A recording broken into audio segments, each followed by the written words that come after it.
ഒരു വട്ടം കൂടി RSSും BJPയും വരിക എന്ന് പറഞ്ഞാൽ അതിൻ്റെ അർത്ഥം മതേതരത്വം മരിച്ചുവെന്നാണ്, ജനാധിപത്യം മരിച്ചുവെന്നാണ്, ഈ നാടിൻ്റെ ഭരണഘടനാ മൂല്യങ്ങളെല്ലാം മരിച്ചു വീഴുമെന്നാണ്.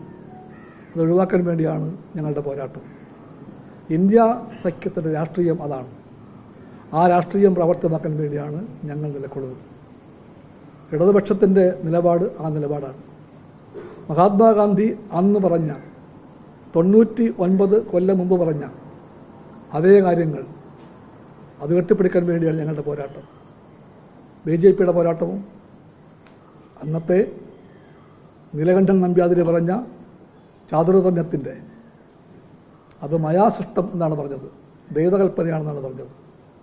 അതിനെ ഉയർത്തിപ്പിടിക്കാൻ വേണ്ടിയാണ് BJPയുടെ പോരാട്ടം. അതിൽ ജയിക്കേണ്ടത് ഗാന്ധിജി പറഞ്ഞ ആശയങ്ങളാണ്. ഞങ്ങളുടെ പോരാട്ടം ഗാന്ധിജിക്ക് വേണ്ടിയാണ്. അവരുടെ പോരാട്ടം ആർക്ക് വേണ്ടിയാണ്? അത് ചാതുർവർണ്ണത്തിൻ്റെ, ജാതി വ്യവസ്ഥയുടെ, തൊട്ടുകൂടായ്മയുടെ എല്ലാം താല്പര്യങ്ങൾ ഉയർത്തിപ്പിടിക്കാൻ വേണ്ടിയാണ് BJP RSS പോരാട്ടം. ഇതിൽ എവിടെയാണ് കോൺഗ്രസിൻ്റെ സ്ഥാനം? കോൺഗ്രസ് BJPയുടെ കൂടെയാണിപ്പോൾ, ഗാന്ധിജിയുടെ കൂടെയല്ല. ഗാന്ധിജിയെ മറന്നു കഴിഞ്ഞ കോൺഗ്രസ്, ഗാന്ധിയൻ മൂല്യങ്ങളെല്ലാം ഒറ്റുകൊടുത്ത കോൺഗ്രസ്, ആ കോൺഗ്രസ് ആ പാപത്തിൻ്റെ ഫലം ഇപ്പോൾ അനുഭവിക്കുകയാണ്. ഗാന്ധി നെഹ്റു മൂല്യങ്ങളെ വിസ്മരിച്ചുകൊണ്ട് BJP ആശയത്തിലേക്ക് നിർബാധം ചൂടുമാറ്റി ചവിട്ടിയ കോൺഗ്രസിൽ നിന്ന് BJPയിലേക്കുള്ള ഈ കൂടുമാറ്റം നമ്മളൊന്നും കാണുന്നുണ്ട്. ഇന്ന് അത് സുരേഷ് പച്ചോടിയാണ്, ഇന്ന് മുൻ കേന്ദ്രമന്ത്രി. ഇന്നലെ അത് പത്മജ വേണുഗോപാലായിരുന്നു. ബാക്കി എല്ലാ പട്ടികയും പറയേണ്ട, ആ പട്ടിക തീരുന്നില്ല. ഈ പട്ടിക അൺഎൻഡിങ് ആയിരിക്കും. നാളെയും ഉണ്ടാകും. കോൺഗ്രസ് വിട്ട് BJPയിലേക്കുള്ള ഈ കൂട്ടൊഴുക്ക് നാളെയും ഉണ്ടാകും. അതേപ്പറ്റി ചിന്തിക്കാൻ കോൺഗ്രസിനാകുന്നില്ല. ഈ ഒഴുക്ക് തടയാൻ വേണ്ടിയുള്ള അണ കെട്ടാൻ കോൺഗ്രസിനാകുന്നില്ല.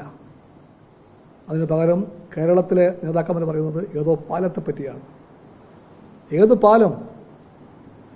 ഇവർ പോയ പാലം ഏതുമാകട്ടെ, അവർ പോയല്ലോ.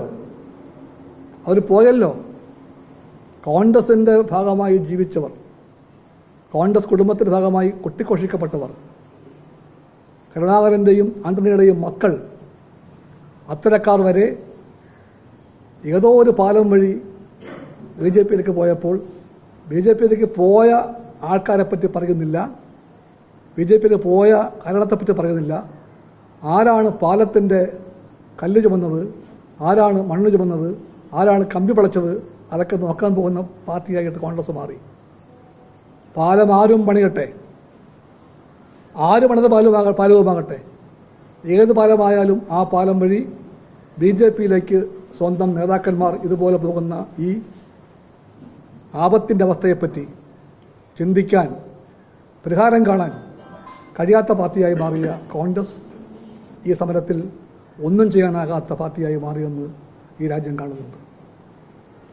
അതുകൊണ്ടാണ് ഞങ്ങൾ പറയുന്നത്, ഇന്ത്യ സഖ്യം ഉയർത്തിപ്പിടിക്കുന്ന രാഷ്ട്രീയം, ആ രാഷ്ട്രീയത്തിൻ്റെ വിജയത്തിന് വേണ്ടിയാണ് LDF ജയിക്കേണ്ടത്. ആ രാഷ്ട്രീയം വിജയിച്ചാൽ ഞങ്ങൾ ജയിച്ചു.